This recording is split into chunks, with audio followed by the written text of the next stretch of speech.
Chapter 76 best player कोई भी नहीं है। इचिरो किमुरा से बेस्ट प्लेयर कोई भी नहीं है। मैंने यहाँ पे चेस किंग को हरा दिया। तुम लोगों ने आखिर इस बंदे को चेस किंग का नाम दे ही क्यों रखा है? ये तो कुछ खास प्लेयर है भी नहीं। चेस किंग तुम्हारी जो स्किल्स है वो काफी ज्यादा पुरानी हो चुकी है। क्या तू अपने स्किल्स के ऊपर काम नहीं करते? और तुम्हारे गेम का जो पोटेंशियल है वह भी बहुत ही बेकार है। ऐसा लग रहा है कि मैं किसी बच्चे के साथ में खेल रहा था। किंग है तो तुम लोग तो मेरे सामने कभी टिक इतनी गंदी स्ट्रेटेजी वाला बंदा अगर चेस ही नहीं पाओगे। मैंने चाणक्य के टॉप एक्सपर्ट को हरा दिया और अब मैं यह बात कॉन्फिडेंटली कह सकता हूं कि चाइना में आने के बाद में मेरा टाइम वेस्ट ही हुआ है। मुझे यहाँ पे किसी के साथ में भी खेलने में मजा तक नहीं आया। पर चलो कम से कम ये बोरिंग ट्रिप अब खत्म होगी। वांग बोल रही होती है, बदर आपने बिल्कुल सही बोला था। चेस किंग हार गए। पीछे खड़े एक अंकल बोल रहे होते हैं,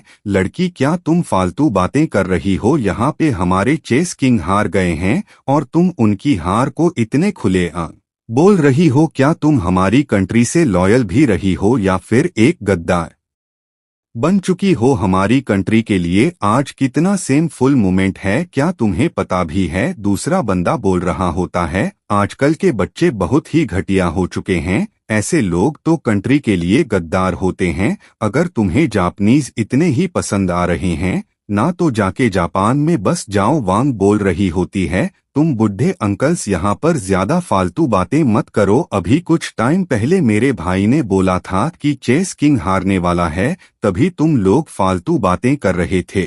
और आखिर क्या हो गया? वो तो हार गए ना। और एक बंदा जो कि हार चुका है उसको यह बोलना कि वो नहीं हारा, यह बस बेवकूफ़ी भरा काम है। क्योंकि इंटरनेशनल मीडिया में यह बात जाई है कि चेस किंग हार चुके हैं और फिर तुम जैसे लोग वहां पे अपनी फालतू बातें नहीं रख पाओगे। लेकिन मेरा भाई और मैं सिर्फ फालतू बातें करने वालों में से नहीं है। मेरा भाई अभी स्टेज पर जाएगा और वो प्रूव करेगा कि आखिर वो कितना ग्रेट है। चिरो बोल रहा होता है, देख के लगा कि अब ऐसा कोई भी नहीं आएगा जो कि मेरे साथ में गेम खेलना चाहेगा। चाइना चेस के अंदर डूब रहा है, पता नहीं तुम चाइनीज को चेस के अंदर कौन ही बचाएगा। यहाँ पे मैं अकेले तुम्हारी पूरी कंट्री को डिस्ट्रॉय करके जा रहा हूँ। तभी वहां पर टोनी खड़ा होते हुए बोल रहा होता है, लड़के मेरे साथ में खेले भी ना, तुम वापस नहीं जा सकते। अभी तुमने सिर्फ बच्चों के साथ में खेला है, मेरे साथ खेल के दिखाओ फिर मैं तुम्हें मानूंगा। सारे बंदे बोल रहे होते हैं,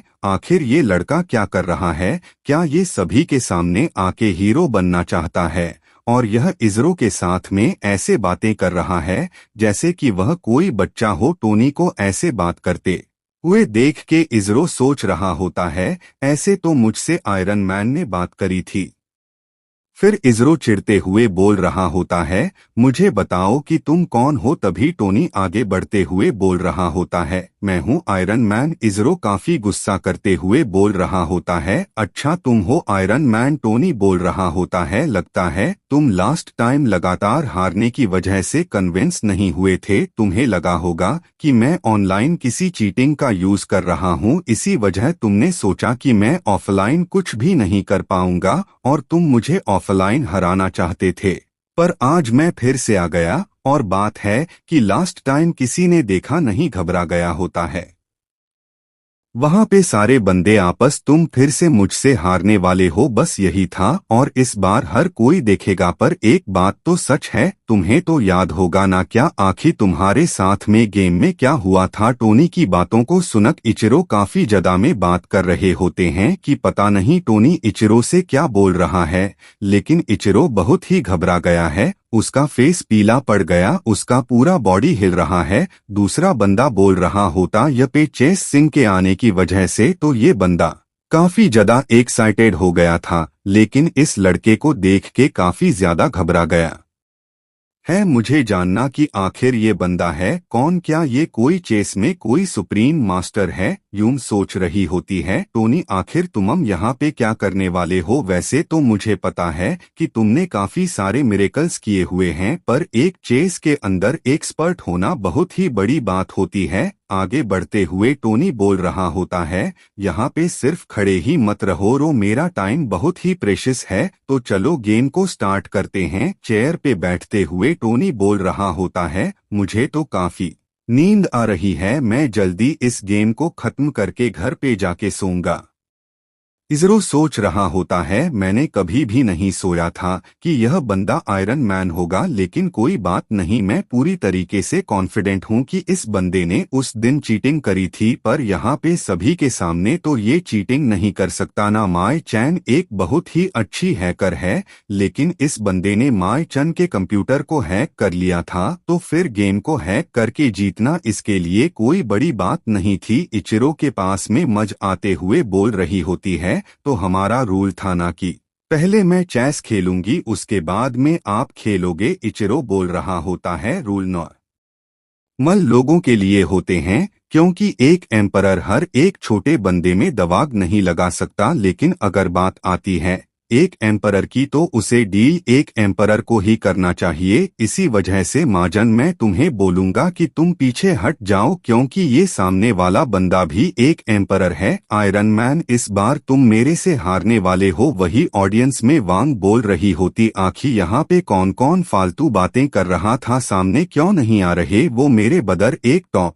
एक्सपर्ट है, उनकी कही हुई हर एक बात को तुम लोग हल्के में ले रहे थे, पर देखो आंख इचिरो उनसे कैसे डर रहा है, मेरे भाई के स्ट्रेंथ का तुम लोग को अंदाजा तक नहीं है। झलू बोल रही होती है, वांग जहां तक मुझे पता है मैंने कभी भी टोनी को चेस खेलते हुए तो नहीं देखा, आखिर उसने चेस खेलना सीखा कब। वांग बोल रही होती है, भाई हमेशा चेस खेलने में काफी अच्छे थे, अभी कुछ टाइम पहले ही उन्होंने एक गेम स्टार्ट किया था जिसके अंदर वो एक बार भी नहीं हारे, जो 9th रैंक अचीव करने में बंदों को सालों लग जाते हैं, उसको इन्होंने 2 दिन में अचीव कर लिया था। इसी वजह से मुझे पूरा कॉन्फिडेंस है कि ये रो को पक्का से हरा देंगे। वहीं चच के उन लोग की बातों को अगर ये चरो के सामने जीत गया तो आखिर लोग सुनकर काफी चिढ़ रहा होता है और सोच रहा होता है, आखिर ये बच्चा यहाँ पे कैसे आ गया, मुझे चेसिंग क्यों बुलाएंगे, मैं तो लोगों के सामने जोकर बन के रह जाऊंगा। फिर वहां पर टोनी और इचिरो के बीच में गेम स्टार्ट हो गया होता है। गेम को स्टार्ट करते हुए इचिरो सोच रहा होता है, इस बार मैं अपनी स्ट्रेटेजी को चेंज करूंगा। वही टोनी सोच रहा होता है, चाहे तुम कुछ भी क्यों ना कर लो, लेकिन तुम उसे नहीं जीत पाओगे। एक एक करके दोनों अपने मुंह को चलाना स्टार्ट कर देते हैं। यूमो सोच रही होती, आखिर यहाँ पे ये क्या हो रहा है। इचिरो चेस किंग के साथ में काफी ज्यादा लाइटली खेल रहा था, लेकिन अब उसका गेम काफी ज्यादा फ्यूरियस हो चुका है, पहले से ये 100 गुना बेहतर खेल रहा है। अगर ऐसा इसने बाकी सारे लोगों के साथ में खेला होता तो ये स्टार्टिंग के मूड में ही लोगों को हरा देता, और यह तो काफी ज्यादा कमाल की बात है कि इतना अच्छा खेलने के बावजूद भी टई ने इनको होल्ड बैक कर रखा है। और यहाँ पे इचिरो ज्यादा कॉन्फिडेंट तो टोनी दिख रहा है। इचिरो यहाँ पे एक मुंह चलने में कम से कम 30 सेकंड का टाइम ले रहा है, लेकिन टोनी को तो यहाँ पे 3 सेकंड भी नहीं लग रहे अपने चाल को चलने में। क्या टोनी इज़रो से भी बेटर है खेलने में, इचिरो सोच रहा होता है। आखिर आयरन मैन क्या कर रहा है, यह यहाँ पे सोचने के लिए 1 सेकंड में नहीं रुक रहा, यह बिल्कुल ही वैसे खेल रहा है जैसे ये ऑनलाइन खेल रहा था। लेकिन आखिर इतना फास्ट चल कैसे चल पा रहा है। मैंने 7 सेंसरी के साथ में लाखों गेम खेल रखे होंगे, लेकिन कभी वो लोग भी मेरे ऊपर पच नहीं डाल पाए जितना प्रेशर इस बंदे ने मेरे ऊपर डाल रखा है। शायद से इसे ही बोलते हैं लेगासी की पावर। और इन लोगों के पास में एक बहुत ही कमाल के मास्टर हुए थे जिनका नाम था ईजन। वो चेस खेलने में इतने एक्सपर्ट थे कि वो हेवंस तक को हिला देते थे। एक सुप्रीम मास्टर जिनके सामने कभी भी कोई भी नहीं टिक पाया। उनके बाद में उनके जितने भी डिसेंडेंट्स हुए वो सभी के सभी काफी जब पावरफुल बने। मुझे पता नहीं ऐसा क्यों लग रहा है कि मैं उन्हीं चचन की रिइंकार्नेशन के साथ में खेल रहा हूं। हम देखते हैं गेम खेलते खेलते टोनी ने गेम के अंदर ड्रैगन किंग फॉर्मेशन को बना दिया होता है। उस फॉर्मेशन को देखते हुए तो इचर भी काफी डर गया होता है। टोनी बोल रहा होता है, यह गेम खत्म हुआ लड़के, तुम यहाँ पे हार चुके हो। खून खांसते हुए चीरो बोल रहा होता, यह इम्पॉसिबल था, आखिर मैं कैसे हार सकता हूँ। वहीं जो पूरी ऑडियंस होती है वो भी चुप हो गई होती है। फिर वह सभी लोग खुशी मनाते हुए बोल रहे होते हैं, इचिरो हार गया आज। आज भी हमारा चाना चेस के अंदर सुप्रीम है। चेस किंग सोच रहा होता, यह बंदा इसी वजह से जीता है क्योंकि मैं और इरो कब से गेम खेल रहे थे और हम दोनों ही काफी थक गए थे। यहाँ पे इस लड़के ने मौके का फायदा उठा के इचिरो को हरा दिया। टोनी स्टार्क या फिर मैं कहूँ आयरन मैन, मैं तुम्हें याद रखूंगा, तुमने मेरे हिस्से की पॉपुलर छीनी है। झालुओ यूमो को गले लगाते हुए बोल रही होती है, कजिन देखो टोनी जीत गया। सच में टोनी कमाल का है, वो इस सचर से तो काफी अच्छा प्लेयर है। पता नहीं जितने भी बाकी सारे प्लेयर्स थे वो जीत क्यों नहीं पा रहे थे, लेकिन टोनी तो ही बार में जीत गया। हम देते झालुओं की जो अफेक्शन होती है वो 1 पॉइंट से और बढ़ गई होती है और अब उसकी अफेक्शन होती है 97 पॉइंट्स। झालुओं के अफेक्शन बढ़ने की वजह से टोनी को 10 स्ट्रैकनिंग पॉइंट मिले होते हैं। वही वह काफी ज्यादा खुश होते हुए बोल रही होती है, मेरे भाई ने काफी ज्यादा मेहनत करी थी और अब उसकी मेहनत रंग लाई। मैं सोचते कि पता नहीं भाई क्या कर रहे हैं कि वो दिनों रात सिर्फ गेम ही खेले जा रहे हैं, लेकिन मुझे नहीं पता था कि वो दिनों रात मेहनत कर रहे ताकि वो अपनी कंट्री की खोई हुई इज्जत को वापस लेके आ सके। उन्होंने यहाँ पे इचिरो को हराया और सारे चाइनीज का सर उठा दिया, वरना ये हिस्ट्री में लिखा था कि एक जापानीज सारे चाइनीज को हरा के चला गया। सच में मेरा भाई ओनर के काबिल है। फिर वो सभी लोगों को देखते हुए बोल रही होती है, सारे लोग मेरे भाई की बेइज्जती कर रहे थे, लेकिन अब यही वो लोग हैं जो कि मेरे भाई को ये कर रहे हैं। सच में नॉर्मल लोगों का यही काम होता है, जदा तुम उनको प्रूव ना कर दो तब तक वो तुम्हारा साथ नहीं देते, और जो बिना किसी उम्मीद के भी खुद के ऊपर भरोसा रखे वो मेरे भाई से लोग होते हैं। चैप्टर 77 नोरा बोल रही होती है, हम देखते हैं वहाँ की अफेक्शन 1 पॉइंट से बढ़ गई होती है और उसकी टोटल अफेक्शन हो गई होती है 94 पॉइंट्स। ये देख के टोनी भी काफी डर गया होता है। टोनी सोच रहा होता है, अब मैं क्या करूं, आखिर इसकी अफेक्शन क्यों बढ़ रही है। वही यूमर सोच रही होती है, टोनी आज जीत गया और सबसे ज्यादा कमाल की बात तो यह है कि वो बहुत ही आराम से जीता है। इचिरो एक ऐसा इंसान था जिसने कि पूरे चाइना के ऊपर डोमिनेट कर लिया था और सभी को क्रश करते हुए आगे बढ़ रहा था, लेकिन मेन टाइम पे आके टोनी ने सभी लोगों को बचा लिया। मुझे पता है कि टोनी स्टार्क बहुत ही अमीर है, जितना बड़ा उसका बैकग्राउंड उसको चेस के ऊपर मेहनत करने की कोई भी जरूरत नहीं थी। आखिर इसने कितना एफर्ट डाला होगा जिसकी वजह से इतना कमाल का चेस प्लेयर बन गया। हम देते यूमो के ऑफिस 15 पॉइंट से बढ़ गई होती है और अब उसकी टोटल अफेक्शन होती है 80 पॉइंट्स। टोनी सोच रहा होता है, चिरो को हराने से पहले इसकी अफेक्शन कम हो गई थी, लेकिन अब यूमो की अफेक्शन काफी ज्यादा बढ़ गई है। पर आखिर मैं वांग का क्या करूं, इसकी अफेक्शन ऑलरेडी 94 पॉइंट हो चुकी है, 1 पॉइंट और फिर मैं कुछ भी नहीं कर पाऊंगा। पर यह तो मेरी छोटी बहन है, मैं यहाँ पे ऐसा कुछ भी नहीं होने दे सकता। ऐसा कोई ना कोई तरीका होगा ही ना जिसकी वजह से मैं अपने अफेक्शन को कम कर सकूं। तभी टोनी को नोटिफिकेशन आता है कि आपकी अफेक्शन 1 पॉइंट से बढ़ती है। टोनी बोल रहा होता है, सब कुछ खत्म हो गया, आखिर यह कैसे हो सकता है, मुझे लगा नहीं था कि सब कुछ इतना जल्दी हो जाएगा। तभी टोनी शॉक्ड होते हुए बोल रहा होते, तो नोरा की अफेक्शन बढ़ी है, पर मैं तो काफी दिनों से नोरा से मिला तक नहीं हूँ, तो आखिर उसकी अफेक्शन कैसे बढ़ रही है। सीन चेंज होता है, हम देखते हैं नोरा को जो कि अपने फोन के अंदर टोनी का नंबर देख रही होती है। नोरा सोच रही होती है, हम दोनों के बीच का जो गैप था वो काफी ज्यादा बड़ा बन चुका है,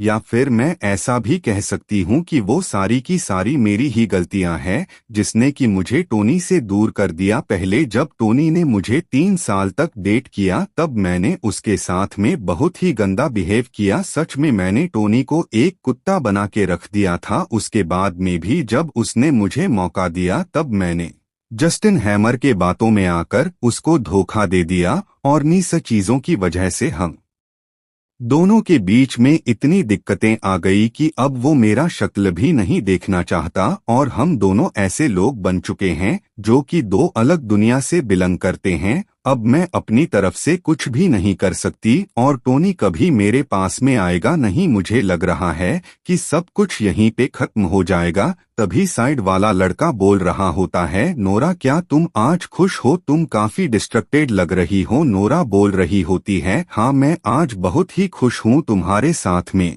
टाइम स्पेंड करके मुझे काफी अच्छा लगा। इतना अच्छा मुझे काफी दिनों बाद में फील हो रहा है। साइड वाले बंदे को देखते हुए नोरा सोच रही होती है, हाँ टाइम आ चुका है मूव ऑन करने का। अगर मैं टोनी के बारे में सोचती रहूंगी तो शायद से मैं उसको कभी भी नहीं भूल पाऊंगी। इसी वजह से मुझे आगे बढ़ना ही होगा और एक नए रिलेशन से जुड़ना होगा। अब यहाँ से मेरी नई लाइफ स्टार्ट होती है। वो बंदा बोल रहा होता है, नोरा का तुम्हें चेस देखना पसंद है? आज चेस वर्ल्ड के अंदर एक काफी ज्यादा खतरनाक चीज हुई है। नोरा बोल रही होती है, अगर मैं सच कहूँ तो मुझे चेस खेलना कुछ खास पसंद तो नहीं है, और शायद से ही मैंने कभी कोई शो देखा होगा। लेकिन अगर तुम्हें चेस पसंद है तो मैं इसके बारे में जानना चाहूंगी। वह बंदा बोल रहा होता है, मैं तुम्हें बताना चाहूंगा कि मेरा एक काफी अच्छा दोस्त, उसने आज बहुत ही बढ़िया काम किया है। तुम ऐसा भी कह सकते हो कि वो चेस में जीत के कंट्री की ग्लोरी को वापस लेकर आया है। नोरा बोल रही होते, कंट्री की ग्लोरी को बढ़ा दिया? आखिर ऐसा क्या कर दिया उसने? तभी वो बंदा बोल रहा होता है, बताने में मजा नहीं आएगा, तुम खुद ही देख लो। तभी नोरा शॉर्ट हो जाती है और बोलती है, तो टोनी है? सामने वाला बंदा बोल रहा होता, ये मेरा दोस्त है, इसका नाम है टोनी। यह वर्ल्ड के चेस चैंपियन के खिलाफ जीता है और इसको 200 मिलियन का एक प्राइज भी मिला है। लेकिन पैसे इसके लिए मटर नहीं करते, 200 मिलियन तो ये यूं ही खर्च कर देता है। इसका सामने वाला बंदा है ना चीरो, ये चाना में कुछ टाइम पहले ही आया था और इसने एक विनिंग स्ट्रीक कायम करी थी। यह हर एक मास्टर को हराया जा रहा था, यहाँ तक कि इसने आज चेस किंग को भी हरा दिया था। पर हमारे बदर टोनी ने इसको हरा के आज बहुत ही बड़ा काम किया है। यह मेरे रोल मॉडल है। वैसे मैं भी एलिमेंट्री स्कूल से ही चेस खेलना पसंद करता हूँ, लेकिन बचपन से खेलने के बावजूद भी मैं बस एक कैरेज प्लेयर हूँ। सच में बदर टोनी कमाल के हैं, क्योंकि वो चेस के इतने बड़े जीनियस बन चुके हैं। और सिर्फ चेस ही नहीं बल्कि उनके सारी की सारी स्किल्स काफी ज्यादा कमाल की है। अगर हमारा रिलेशन आगे जाता है तो मैं तुमको उनसे मिलाने के लिए जरूर लेके जाऊंगा। तुम्हें उनसे मिलकर काफी अच्छा लगेगा। वह एक बहुत ही बढ़िया इंसान है। नोरा सोच रही होती है, जहां जाओ सिर्फ टोनी टोनी, हर जगह सिर्फ टोनी ही है। फिर वो रोने लगती है और सोच रही होती है, शायद से मैं कभी भी टोनी को भूल नहीं पाऊंगी। 3 साल तक वो मेरे पीछे रहा और मैं उसको हमेशा डॉग की तरह ट्रीट करती रही, लेकिन जब उसने मेरे ऊपर सिर्फ 9 महीने के लिए ध्यान नहीं दिया है तब मैं पागल होने के कगार पर आ गई हूँ। मैं क्या करूँ, मुझे कुछ समझ में नहीं आ रहा है।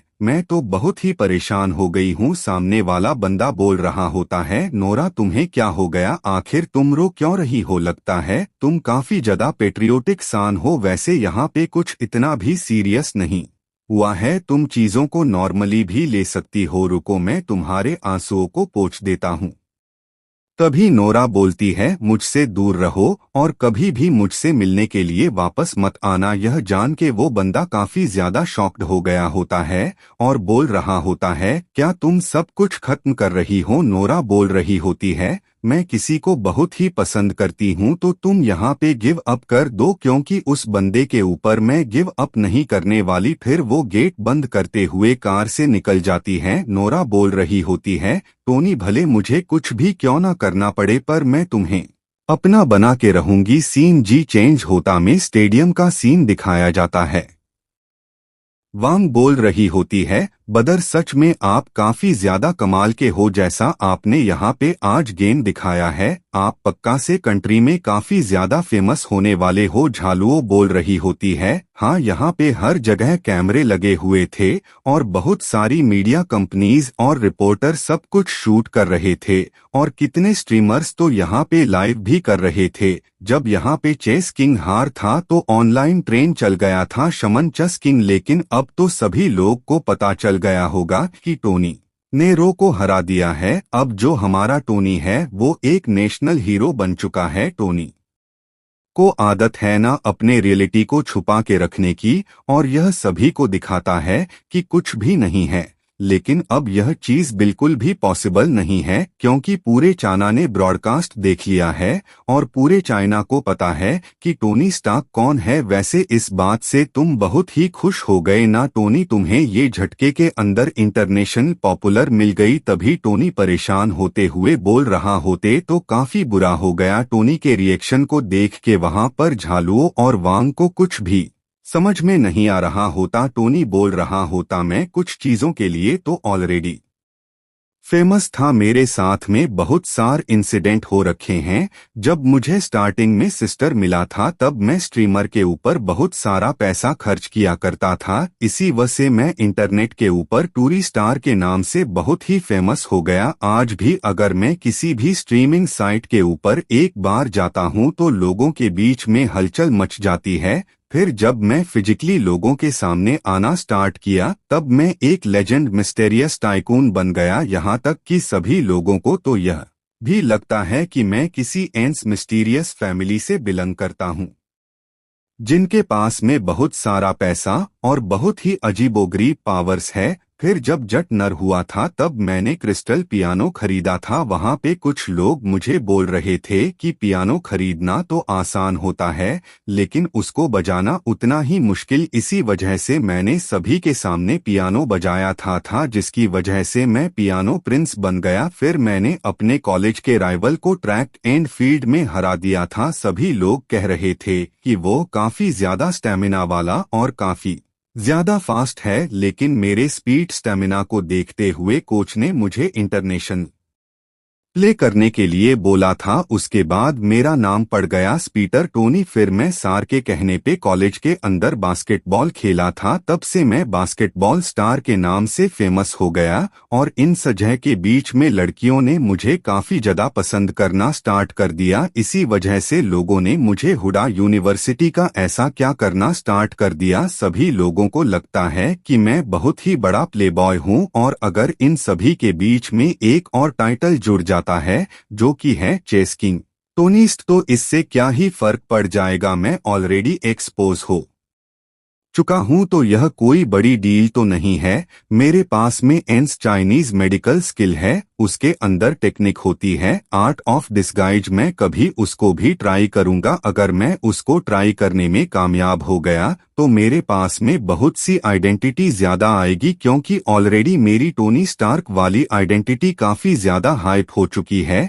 तभी टोनी को नोटिफिकेशन आते हैं कि नोरा की अफेक्शन आपके लिए 1 पॉइंट और बढ़ गई है। अब उसकी टोटल अफेक्शन हो चुकी है 97 पॉइंट्स। टोनी शॉट होते हुए सोच रहा होता है आखिर ये क्या चल रहा है। से मिले हुए तो मुझे बहुत ही लंबा टाइम हो चुका है, यहाँ तक कि मैं तो उसको भूल भी गया था। तो पता नहीं उसकी अफेक्शन इतनी कैसे बढ़ रही है। सीन चेंज होता में हुडा यूनिवर्सिटी का सीन दिखाया जाता है। एक लड़की बोल रही होती है, जिन इस बार तुम्हें इस अपॉर्चुनिटी को ग्रैब करना ही होगा। जिन बोल रही होती है, नहीं ये सही नहीं है। जियायु बोल रही होती, आखिर तुम क्या कर रही हो? तुम्हारे और तुम्हारे बॉयफ्रेंड के बीच में ब्रेकअप हुए पर बहुत ही टाइम हो गया है। समर ब्रेक के अंदर तुम एक नया बॉयफ्रेंड बना सकती हो। तुम्हें पता है 2 साल पहले जुई जन कॉलेज छोड़ के चला गया था, लेकिन इस बार वो फाइनल ईयर में वापस आ चुका है और मुझसे तो तुम झूठ बोल नहीं सकती। मैं तुम्हारी हाई स्कूल की क्लासमेट हूँ। तुम्हारा जू जंग के ऊपर बहुत ही तगड़ा क्रश था, लेकिन उसके जाने के बाद में तुम कभी भी उसको बता ही नहीं पाई। आज तुम उसे पानी की बोतल देके उसको अपनी फीलिंग शो कर सकती हो, क्योंकि जहाँ तक मैंने नोटिस किया है। चैप्टर 78 कमाल का काम किया है।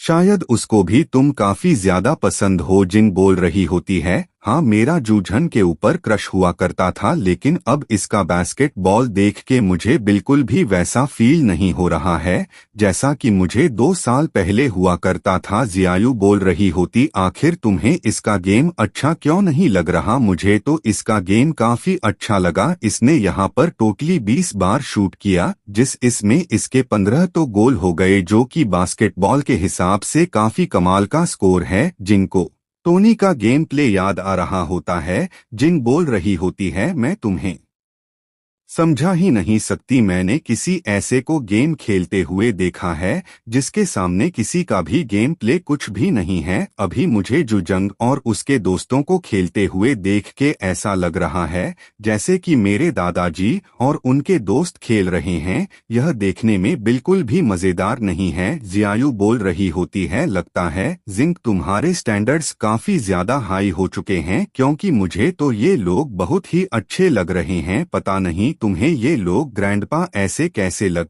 रहे हैं। तभी जिनके यहाँ से बोतल ले लेती है और बोल रही होती है, मेरे कोई भी स्टैंडर्ड्स हाई नहीं हुए, मैं बस किसी के बारे में सोच रही थी, तो मैं ऐसे ही किसी भी कंक्लूजन के ऊपर नहीं आना चाहिए। तभी जिंक टोनी की न्यूज को देखती है जिसमें लिखा होता है कि टोनी नेचरो को हरा के चाना की इज्जत बचाई है, और ये एक बहुत ही बड़ा इवेंट था जो कि हिस्ट्री में हमेशा याद रखा जाएगा। तभी हम देते जूझेंग का जो गेम होता है वो खत्म हो गया होता है। जूझ बोल रहा होता है, जिन जयू आखिर तुम लोग कैसे हो? तुम लोग कब से मेरा गेम देख रहे हो? यह मुझे देख के बहुत ही अच्छा लगा। वैसे अगर तुम में से कोई मेरे लिए पानी लेके आ सके ना तो मुझे बहुत ही अच्छा लगे रहेगा। मुझे बहुत ही प्यास लगी हुई है। लेकिन तभी वह उन लोग की तरफ देखता है तो काफी ज्यादा शॉर्ट हो गया होता है। वह बोल रहा होता है, मुझे अच्छे से याद है कि यहाँ पे जिंग और जियायु दोनों ही खड़े थे। जियायु आखिर जिंग कहाँ चली गई? अभी 2 सेकंड पहले तो वो यहीं पे थी। जियायु बोल रही होती है, हाँ तुम बोल तो सही रहे हो, वो अभी तो यहीं पे थी, पर मुझे भी नहीं पता कि आखिर वो कहाँ चली गई है। हो सकता है उसको कुछ अजन काम आ गया है। नोरा के जो अफेक्शन होती है वह लगातार बढ़ रही होती है। टोनी सोच रहा होता है, आखिर इसका अफेक्शन क्यों बढ़ रहा है? तभी जी आयु जिन से बोल रही होती है, तुम्हें तो जजन काफी पसंद था ना? जिन बोल रही होती है, हाँ मुझे वो पसंद तो था, पर उसको यहाँ पे खेलते हुए देख के मुझे बक भी अच्छा नहीं लग रहा है। जयू बोल रही होती है, जूझ तो काफी अच्छा खेल रहा है। उसने 20 बार बॉल फेंकी है, जिसके अंदर 15 बार उसने गोल किया है। जिंक सोच रही होती है, टोनी के गेम को देखने के बाद में मुझे यहाँ पे ऐसा लग रहा है कि मैं यहाँ पे गैन पास को खेलते हुए देख रही हूँ। फिर जिंक देखते कि फोन पे न्यूज आया होता है कि टोही ने इचिरो को हरा दिया। तभी वहां पे जूझेंग आते हुए बोल रहा होता है, जियायु और जिन तुम लोग कब से मेरा गेम देख रहे थे? मुझे काफी ज्यादा प्यास लगी हुई है, प्लीज मुझे पानी पिला दो। फिर जूझ बोल रहा होता है, जिंक कहाँ पे है? मुझे याद है वो तो यहीं पे थी। जयू बोल रही होती है, मुझे पानी देने के बाद में वह वहां से चली गई। सीन चेंज होता है, हम टोनी के घर का सीन दिखा जाता है। टोनी बोल रहा होता है, निया तुमने कैसे कॉल किया? निया बोल रही होती, अब कोई भी काम नहीं होगा तो क्या मैं तुमको कॉल नहीं कर सकती? टोनी बोल रहा होता है, नहीं तुम मुझे कभी भी कॉल कर सकती हो, इसमें कोई भी दिक्कत नहीं है। निया बोल रही होती है, मैं अपने शॉप में खड़ी थी, तभी मेरे सामने एक वीडियो है जिसके अंदर तुम इचर को हरा रहे थे। सच में तुमने काफी ज्यादा कमाल का काम किया है। मुझे तो पता नहीं था कि तुम चेस्ट में इतने अच्छे हो, तो मैंने सोचा कि मैं तुम्हें कॉल करके कॉन्ग्रेचुलेशन कर दूं। टोनी बोल रहा होते, अरे ये तो कुछ भी नहीं है, वो जरूर कोई इतना भी खास प्लेयर नहीं था। मुझे हराने के लिए काफी ज्यादा हाई लेवल का प्लेयर चाहिए। नेहा बोल रही होती है टोनी, मैं तुम्हारे लिए किनन कम्युनिटी के अंदर एक घर खरीदा था जहां पे तुम बहुत ही लंबे टाइम से नहीं आए हो। क्या तुम अब उस घर में और नहीं रहोगे? क्या तुमने वह घर हमेशा के लिए छोड़ दिया है? टोनी बोल रहा होता है, नहीं ऐसी बात नहीं है, मैंने समय वेकेशन बनाने के लिए घर खरीद लिया था। जब फिर से कॉलेज स्टार्ट हो जाएगी तब मैं फिर से उस घर के अंदर आ जाऊंगा, लेकिन तब तक के लिए मैं अपने इस घर पे एंजॉय कर रहा हूँ। निया बोल रही होती है, तो काफी अच्छी बात है, मुझसे कॉलेज स्टार्ट होने का वेट ही नहीं हो रहा तुम्हारे यहाँ पे वापस आने के बाद में मैं तुम्हारे लिए हमेशा खाना बनाया करूंगी। टोनी सोच रहा होता कि मैं निया की बात करूं तो उसने खुद को मेरे लिए काफी ज्यादा चेंज किया है। पहले निया एक बैड गर्ल हुआ करती थी, जो भी बंदा इसको अप्रोच करने के लिए आता इसे उतने पैसे खर्च करवाती कि वह बंदा रोते हुए भाग जाता। यह इसी वक्त फेमस थी, किसी को कोई भी अप्रोच नहीं कर सकता, लेकिन से मिलने के बाद में मेरी काफी ज्यादा अच्छी हो गई है। सारी लड़कियों में जिनके ऊपर मैंने पैसा खर्च किया है उनमें से सिर्फ निया ही जो कि मेरे बारे में सच में सोचती है, और इसने मेरे लिए काफी सारे सैक्रिफाइस भी दिए हैं। टोनी बोल रहा होता है, बाकी लड़कियों का यूज करते मैं पैसे कमा सकता हूं, पर मुझे नियत से सारे काम करवाने की कोई भी जरूरत नहीं है। मैं आपसे निया से काफी तरीके से बिहेव किया करूंगा। तभी वहां पर वांग आते हुए बोल रही होती है, ब्रदर मैंने सामान पैक कर लिया है। टोनी बोल रहा होता है, आखिर वो कपड़े कहाँ पे हैं जो कि मैंने तुम्हारे लिए खरीदे थे? बिना ज्यादा कपड़ों के एक लड़की बिल्कुल भी अच्छी नहीं लगती, तुम्हारे पास यहाँ पर बहुत सारे कपड़े होने चाहिए। बांग बोल रही होती है, बदर मैंने सारे कपड़ों को पैक कर लिया है। उन सभी को पैक करते करते 3-4 बैग भर गए, क्या मैं यहाँ पे कम सामान लेके नहीं जा सकती? टोनी बोल रहा होता है, बिल्कुल भी टेंशन मत लो, मैं तुमको स्कूल लेके चल रहा हूँ, वहाँ पे सब कुछ मैं संभाल लूंगा, तुम सिर्फ पढ़ाई पर ध्यान देना। खुश होते हुए वांग बोल रही होती है, ब्रदर आप तो काफी अच्छे हैं। टोनी बोल रहा होता है, मेरी सिर्फ एक ही बहन है तो उसके लिए मैं इतना तो कह ही सकता हूँ। वांग सोच रही होती है, बदर के पास में रहते हुए मुझे काफी अच्छा फील होता है, ऐसा लगता है कि मैं दुनिया में कोई भी कुछ भी नहीं कर सकता। काश मैं हमेशा ऐसे ही ब्रदर को हक कर पाती कि यहाँ पर ब्रदर को कुछ भी अजीब फील नहीं हो रहा। क्या मैं इनको बता दूं कि हम लोग रियल ब्रदर सिस्टर नहीं है? क्या फिर भी ये मुझे एक्सेप्ट करेंगे, या फिर जो ये मेरा सपना है यहीं पर टूट जाएगा? वांग बोल रही होती है, बदर मुझे आपसे कुछ कहना था। टोनी सोच रहा होता है, शायद से यहाँ पर कन्फेस करने वाली है। नहीं, ऐसा नहीं होना चाहिए, हम दोनों भाई बहन हैं, मुझे कैसा भी करके इसको रोकना होगा। फिर टोनी बोलता है, वांग में समझ सकता हूँ कि आखिर तुम यहाँ पर क्या बोलना चाह आती हो, पर इससे कोई फर्क नहीं पड़ता कि तुम मैं रियल सिस्टर हो कि नहीं, पर मैं तुम्हें रियल सिस्टर की तरह प्यार करता हूँ। प्लीज यहाँ पे ऐसा कुछ भी मत कहना जो कि हमारे रिलेशन को इफेक्ट कर दे। वांग सोच रही होती है, लगता है ब्रदर को यहाँ पर सब कुछ पता है। वैसे तो मेरे ब्रदर वो काफी ज्यादा स्मार्ट है, यह तो हो ही नहीं सकता था कि इनको ऐसा पता ना हो कि मैं इनकी रियल सिस्टर नहीं हूँ। फिर भी इन्होंने मुझे अपने रियल सिस्टर की तरह ट्रीट किया, लगता है मैं भी अपने ब्रदर के लिए काफी ज्यादा स्पेशल हूँ। तभी सिस्टम बता रहा होता है कि वांग की जो अफेक्शन है वो 95 पॉइंट तक पहुँच गई है। आपने वांग के ऊपर 350 मिलियन खर्च किए हैं, आपको इसका 10 पर 35 मिलियन मिल रहा है। आपको यहाँ पे 35 रनिंग पॉइंट भी मिल रहे हैं, साथ ही आपको मास्टर लेवल की सिंगिंग स्किल भी मिल रही है। परेशान होते हुए टोनी सोच रहा होता है, आखिर यह क्या हो गया? यहाँ पे सब कुछ रिवर्स कैसे हो गया? मैंने यहाँ पे वांग को क्लियरली रिजेक्ट कर दिया था, मैंने इसको इतनी बुरी तरीके से रिजेक्ट किया था कि मुझे खुद ही बुरा लग रहा था। फिर भी जो इसकी अफेक्शन है वो इंक्रीज कैसे हो गई? सिस्टम तुम बहुत ही बड़े कमीने हो, आखिर तुम यहाँ पे यह सब क्या करवाना चाहते हो? तभी वांग टोनी के चिक बे किस कर लेती है और वहां से चली जाती है। टोनी बोल रहा होता है, यह कर्मा है, मैं दूसरों की बहनों के साथ में खेलता हूँ और आज मेरी ही बहन मेरे साथ खेल रही है। सीन चेंज होता हमें ली ग्रुप का सीन दिखाया जाता है। ली जयामू गुस्सा करते हुए बोल रहा होता है, ये इम्पॉसिबल है, आखिर उस टोनी स्टार्क ने जुई को पनिश क्यों नहीं किया, उल्टा उसने उसको फिर से फेटिया रियल स्टेट का सीईओ बना दिया है। क्या वो बंदा पागल हो चुका है?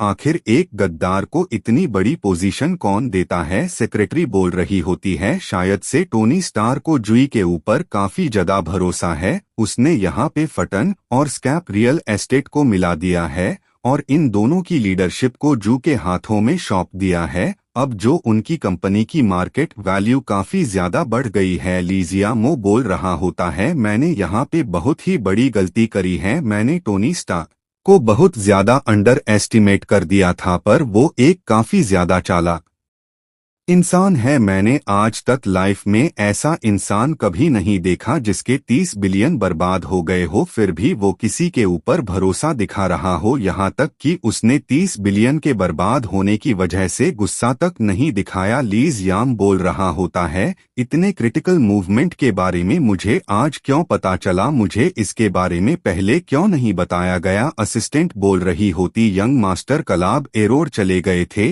इसी वजह से हम आपको नहीं बता पाए थे। जयामू बोल रहा होता, लेकिन फिर भी तुम मुझे बता तो सकती थी, क्या तुम्हारे पास में इतनी अथॉरिटी आ गई है कि तुम उसे बिना कंसेंट किए ही कोई भी काम कर लोगी? मेरी नजरों से दूर हो जाओ। अगर सब कुछ ऐसा ही चलता रहेगा तो हम जल्दी फिल्म और टेलीविजन की इंडस्ट्री में पीछे हो जाएंगे। टोनी स्टार की फिल्म सिटी भरती जाएगी और मेरी फिल्म सिटी खाली होती जाएगी। सेक्रेटरी सोच रही होती है, जुई क्या ये वो लाइफ है जो कि तुम जिया करती थी? तुमने मेरे सामने हमेशा ऐसे प्रिटेंड किया कि तुम काफी अच्छी लाइफ जी रही हो और यंग मास्टर के सेक्रेटरी होना बहुत ही बड़ी बात है, लेकिन जब मैं खुद आज ये लाइफ जी पा रही हूँ तो हेल्थ से ज्यादा बेकार है। अब मुझे समझ में आया कि आखिर तुम्हें मौका मिलते तुम इसको छोड़ के क्यों चली गई। कोई भी यहाँ पे लाइफ नहीं जीना चाहेगा। चैप्टर 79 कुछ लड़कियां बोल रही होती है। आगे हम देखते हैं, टोनी वांग को लेके संगाई यूनिवर्सिटी आ गया होता है। टोनी बोल रहा होता है, मेरी यूनिवर्सिटी के मुकाबले तुम्हारी यूनिवर्सिटी तो काफी ज्यादा कमाल की दिख रही है। मैंने अपने हाई स्कूल के एग्जाम के अंदर उतना अच्छा परफॉर्म नहीं किया था। अगर मेरे थोड़े से मार्क्स ज्यादा आए होते तो मुझे भी यहाँ पढ़ने का मौका मिला होता। यहाँ के ब्यूटी तो काफी ज्यादा कमाल की है। मैटी में तो गिन के 4 ब्यूटीज थी। वांग बोल रही होती है, ब्रदर शांत हो जाइए। टोनी बोल रहा होता है, क्या यहाँ पे इतनी सारी सुंदर लड़कियों को देख के मैं थोड़ा सा एक्साइटेड भी नहीं हो सकता? वांग बोल रही होती है, बदे वैसे आपने अपना क्या हुलिया बना लिया है? इसमें आप एकदम अंकल की तरह दिख रहे हैं, जिनको पता है कि आप मेरे भाई है। सभी मानेंगे कि आप मेरे भाई है, वरना सभी के सभी बोलेंगे कि आप मेरे डैड हैं। टोनी सोच रहा होता, लगता जो मेरी टेक्निक थी वो काम कर गई। टोनी बोल रहा होता है, मैंने एंस चाइनीज मेडिसिन को यूज करते हुए अपना लुक चेंज किया है। तुम्हें तो पता ही ना कि मैं जो भी काम करता हूँ उसकी वजह से मुझे काफी ज्यादा टेंशन मिलता है और जो मेरी रियल आइडेंटिटी है टोनी स्टार्क की, वो सभी के सामने खुल गई है। इचर को हराने के बाद मैं और ज्यादा फेमस हो गया हूँ। अब मैं अपने टोनिंग स्टार्क वाली आइडेंटिटी को और फेमस नहीं कर सकता। इसी वजह से एक लो प्रोफाइल को मेंटेन करने के लिए मुझे अपना लुक ऐसा रखना पड़ेगा। वांग सोच रही होती है कि बदर को लग रहा है कि वो काफी ज्यादा फेमस इंसान है और जब लोगों को पता चलेगा कि मैं उनकी बहन हूं तो लोग मुझे काफी ज्यादा परेशान करेंगे। तो इसी वजह से बदर ने अपना लुक ही चेंज कर लिया है ताकि कोई भी उनको पहचाने का नहीं और मेरे ऊपर कोई दिक्कत भी नहीं आएगी। सच में बद मेरी उतनी ही केयर करते हैं जितना कि पहले किया करते थे। फिर वांग बोलती है, मुझे प्यास लगी है। टोनी बोल रहा होता है, तुम्हें प्यास लगी है, मैं अभी जाकर तुम्हारे लिए पानी के बोतल लेके आता हूँ। वांग बोलती है, थैंक्स ब्रदर। वही टोनी को देखते हुए कुछ स्टूडेंट्स बोल रहे होते हैं, आखिर ये कितने अच्छे डैड हैं, ये अपनी बेटी के लिए जाके पानी लेके आ रहे हैं। सच में हर एक डैड अपनी बेटी को काफी ज्यादा प्यार करता है। तभी वो लोग आसमान के अंदर देखते हैं एक चोपर को जो कि यूनिवर्सिटी के अंदर लैंड कर रहा होता है। सारे बच्चे बोल रहे होते हैं, वहां देखो एक चोपर को जो कि यहाँ पे लैंड कर रहा है। आज तो ऐसा कोई इवेंट भी नहीं है जिसकी वजह से यहाँ पे कोई वीआईपी आ रहा हो। तभी वहां पे एक लड़की बोल रही होती है, मिस्टर किन का हेलीकॉप्टर है जो कि डीए कैपिटल के मालिक है। तुम्हें पता है ये सही के चाय अंग मास्टर में से एक है, तो यहाँ पे इनके लिए चोपर से आना कोई बड़ी बात नहीं है। हमें बताया जाता है इस बंदे का नाम है किन वू फेन जो कि सिहाई के चाय अंग मास्टर में से एक है। सारी लड़कियां बोल रही होती है, कितने हैंडसम लग रहे हैं। वहीं कुछ लड़कियां बोल रही होती है, मैंने सिहाई के अंदर बहुत सारे लग्जरी कार को चलते हुए देखा है और हमारी यूनिवर्सिटी के अंदर बहुत सारे लोग महंगी कार लेके आते भी हैं, पर मैंने पहली बार किसी को यूनिवर्सिटी के अंदर चॉपर लेके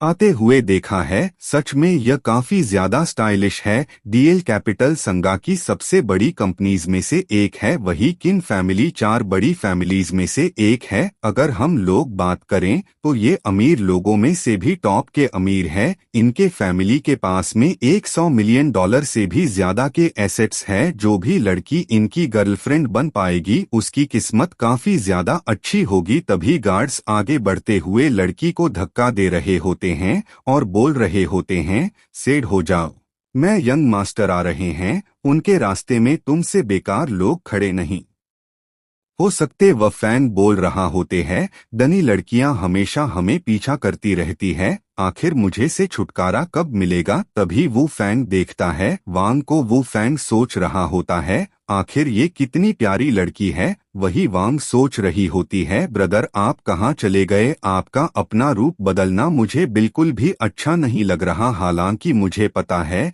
कि आपने ऐसा मेरे लिए किया है, लेकिन फिर भी मैं चाहती थी कि सभी लोग आपके बारे में बात करें। तभी वांग के पास में वो फे आ जाता है जो कि बोल रहा होता है, मुझे तुम्हें विजेट पे ऐड करना है। वांग बोल रही होती है, नहीं मैं तुम्हें ऐड नहीं करने वाली। वो फैन बोल रहा होता है, मैं तुम्हें विजेट पर इसी वजह से ऐड कर रहा हूँ ताकि हम दोनों एक दूसरे को जान सके। तुम्हें वैसे पता नहीं है कि मैं कौन हूँ। वांग बोल रही होती है, मैंने कहा ना कि मुझे किसी को भी ऐड नहीं करना, मैं अपने ब्रदर का वेट कर रही हूँ। तुम्हें चले जाओ। वह फैन सोच रहा होता है, क्या मैं ज्यादा ही स्ट्रेट फॉरवर्ड बात कर ली और यह लड़की नॉर्मली स्ट्रेंजर से बात नहीं करती, या फिर ये काफी ज्यादा हार्ड बनने की कोशिश करी ताकि मैं इसको ज्यादा नोटिस करूं।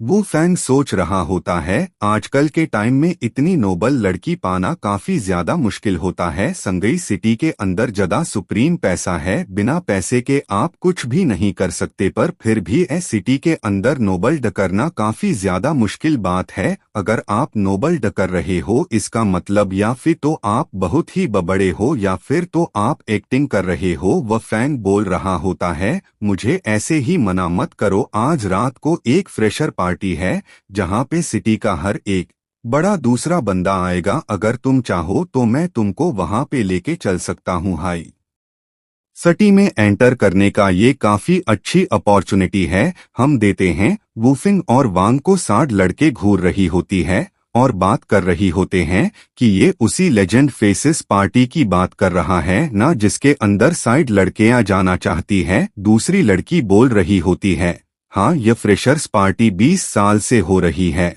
और सिर्फ एलिट बच्चे इसके अंदर जा सकते हैं, क्योंकि अगर आप एलाइट बच्चे के साथ में पहचान कर लो तो यह आपके लिए काफी अच्छा रहेगा। यह तो काफी बेकार बात है कि ये उस लड़की से पूछ रहा है, अगर इसने हमसे पूछा होता तो हम कब का हाँ बोल देते वांग बोल रही होती है, मुझे माफ करना पर मैं तुम्हारे अंदर बिल्कुल भी इंटरेस्टेड नहीं हूँ। मैं तुम्हें बस यही बोलना चाहूंगी कि मुझे परेशान मत करो। अगर मेरे भाई ने देख लिया कि तुम मुझे परेशान कर रहे हो तो फिर तुम्हारे लिए बहुत ही बड़ी दिक्कत खड़ी हो जाएगी। वू फैंग बोल रहा होता है, क्या मेरे लिए दिक्कत हो जाएगी? क्या तुम्हारा भाई बहुत ही ज्यादा पावरफुल है? क्या वो मेरे बॉडीगार्ड को भी हरा सकता है? वह फेंग सोच रहा होता है, क्या पता उसका भाई कुछ हल्क जैसा दिखता हो, इसी वजह से अपने भाई के बारे में ऐसा बोल रही है। वांग बोल रही होती है, तुमने देर कर दी, मेरा भाई आ चुका है।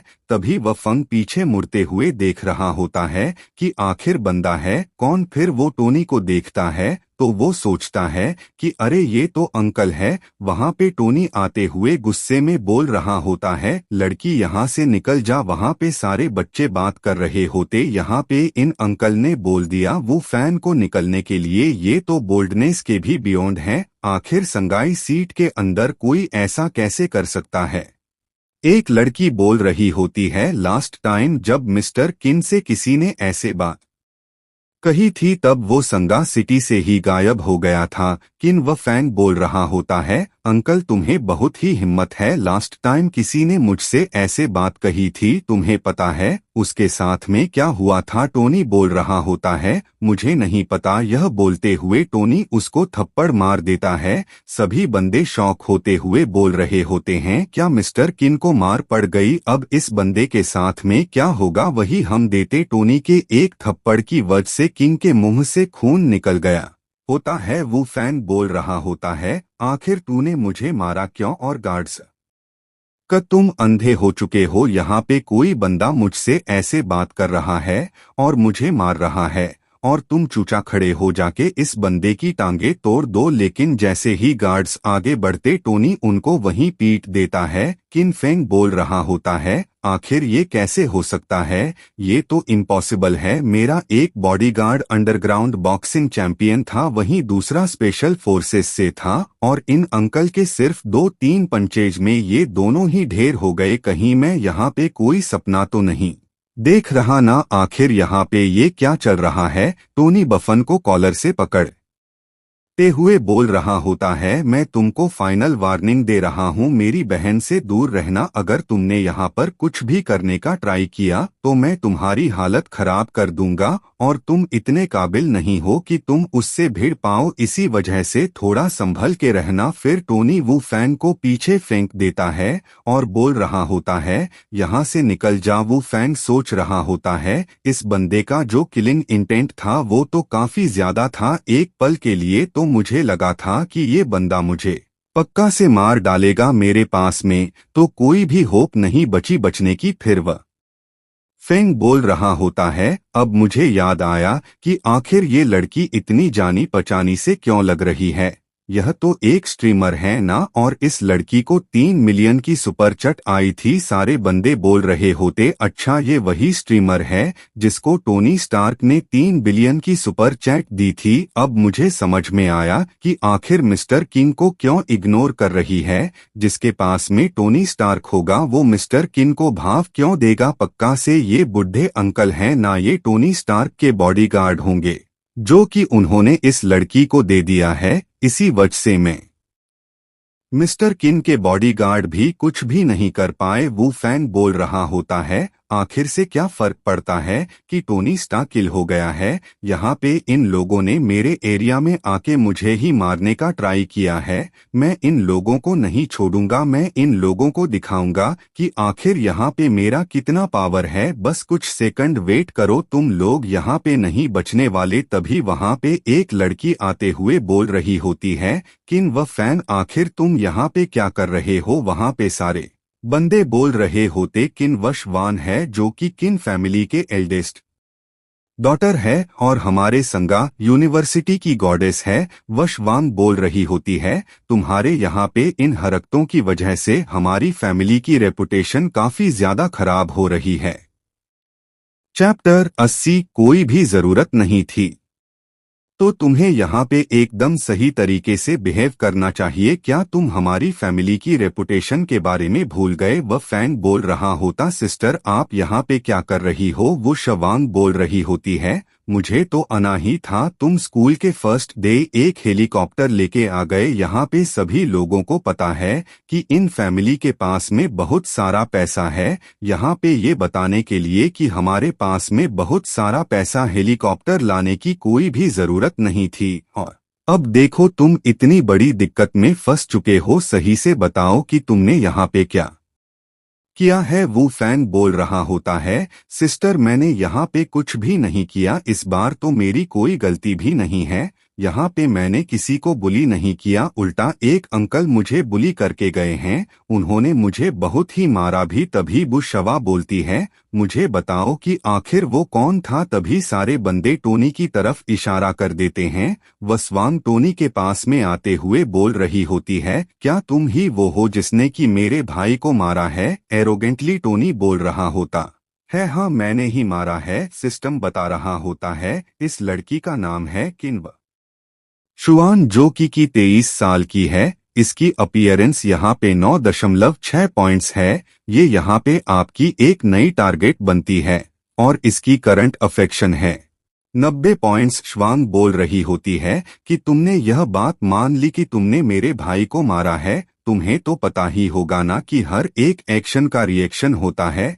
लेकिन फिर भी मैं यहाँ पे तुम्हें माफ करके चांस दे रही हूँ, क्योंकि मैं नहीं चाहती कि लोग में फालतू में बातें कर कि हम लोग कमजोर लोगों को बुली करते हैं। टोनी बोल रहा होता है, आखिर तुम कैसे चांस की बात कर रही हो? वशआंग बोल रही होती, यहाँ पे झुक के हमसे माफी मांगो, इससे मैं तुम्हें काफी ज्यादा हल्की पनिशमेंट दूंगी। और यहाँ पे सिर्फ तुम अकेले ही नहीं बल्कि वो लड़की भी तुम्हारे साथ में माफी मांगेगी। टोनी बोल रहा होता है, मैं भी तुम्हें एक चांस दे रहा हूँ। तुम्हारा भाई जमीन पर नाक लगड़ के मुझसे माफी मांगे, वही तुम मुझसे झुक के माफी मांगो, तब शायद मैं तुम लोगों को माफ कर दूंगा। वह शवा थप मारते हुए बोल रही होती है, आखिर तुम्हारी हिम्मत कैसे है बोलने की? तभी टोनी उसका हाथ पकड़ लेता है। हम देते वो शवा काफी ज्यादा गुस्सा हो गई होती है और सोच रही होती है, आखिर अपने घटिया हाथों से इसकी हिम्मत कैसे हो गई मुझको छूने की? अब यहाँ पे नहीं बचने वाला, मैं इसको मार डालूंगी। यह बोलते हुए वशवान टोनी को एक किक मार देती है,